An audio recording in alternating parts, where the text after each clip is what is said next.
বাংলাদেশের সকল content creator, freelancer এবং অনলাইনে বিভিন্ন সাইটে যারা কেনাকাটা করেন, যেমন আলিবাবা, আলি এক্সপ্রেস বা ফ্লিপকার্টের মতো মাধ্যমগুলো থেকে, তাদের জন্য থাকছে সুসংবাদ।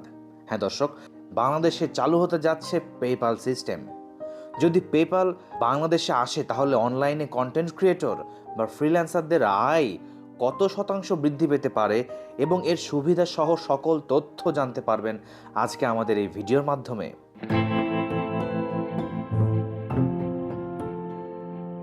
বেশ কিছুদিন আগে কাতারের প্রেস কনফারেন্সে প্রধান উপদেষ্টা ডক্টর মোহাম্মদ ইউনূসের সাথে সাক্ষাৎ করেছেন স্পেস এক্সের গ্লোবাল এঙ্গেজমেন্ট বিভাগের ভাইস প্রেসিডেন্ট লরেন্ট রেয়ার। তাদের এই আলোচনায় উঠে আসে পেপ্যালের বিষয়টি। এরপর থেকে একটি আশার আলো দেখছে সবাই পেপ্যালকে নিয়ে। পেপ্যালও বাংলাদেশে স্পেস এক্সের কার্যক্রমে ডিজিটাল লেনদেনে সহায়ক হতে পারে। পেপ্যাল বিশ্বের 200টারও বেশি দেশে চালু হলেও বাংলাদেশে চালু নেই। অথচ বিশ্বের প্রায় 14% ফ্রিল্যান্সার বাংলাদেশ থেকে।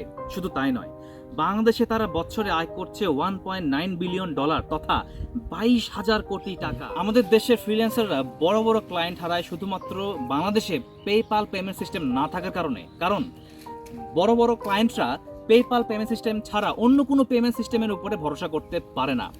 যদি পেপ্যাল সিস্টেম বাংলাদেশে থাকতো তাহলে আমাদের দেশের ফ্রিল্যান্সাররা আরও বড় বড় ক্লায়েন্ট হাতে পেত এবং আরও অনেক উচ্চ মূল্যের কাজ তারা খুব সহজেই নিতে পারত। তাছাড়া ফাইবার, আপওয়ার্ক, মার্কেট প্লেস থেকে পে অর্ডারে মাধ্যমে পেমেন্ট নিতে গেলে চার্জের পরিমাণ পেপ্যালের থেকে বেশি হয়। ধরুন $500 একটি প্রজেক্ট থেকে পে ওনারের ফি হতে পারে $25 থেকে $35, আর পেপ্যালে $15 থেকে $20। এতে ফ্রিল্যান্সাররা প্রতি প্রজেক্টে 2 থেকে 5% বেশি আয় করতে পারবে। শুধু তাই নয়, যারা অনলাইনে কেনাকাটা করছেন তাদেরও অনেক টাকা ব্যয় করতে হয় শুধুমাত্র এই পেপ্যাল পেমেন্ট সিস্টেম না থাকার কারণে। তবে ফ্রিল্যান্সার, কন্টেন্ট ক্রিয়েটর এবং যারা অনলাইনে কেনাকাটা করছেন তাদের ইস্যু ছাড়াও আরও বেশ কিছু সুবিধা রয়েছে।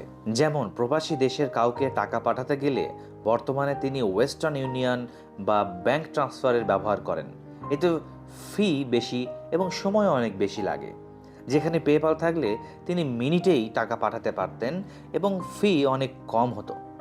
এছাড়া পেপ্যাল যদি বিকাশ বা নগদের মতো মোবাইল ফাইন্যান্সিয়াল সার্ভিসের সঙ্গে যুক্ত হয় তবে গ্রামের মানুষেরাও সহজে রেমিটেন্স পেতে পারে। এখন সুবিধা তো অনেক রয়েছে, কিন্তু পেপ্যাল বাংলাদেশে আনতে গেলে কিছু অসুবিধাও রয়েছে। কারণ বাংলাদেশের ব্যাংকের নীতিমালার সাথে পেপ্যালের নীতিমালার সামঞ্জস্য ঘটানো একটু চ্যালেঞ্জিং।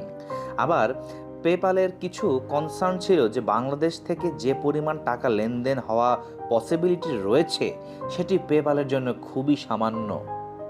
তবে বড় প্রবলেম, বাংলাদেশ থেকে অনেক টাকা ইজিলি অবৈধভাবে বিদেশে পাঠানো পসিবিলিটি থাকে। সো এইসব চ্যালেঞ্জ ওভারকাম করে পেপ্যালকে বাংলাদেশে আনতে পারলে এটা অনেক বড় একটি সম্ভাবনা দরজা খুলে দেবে।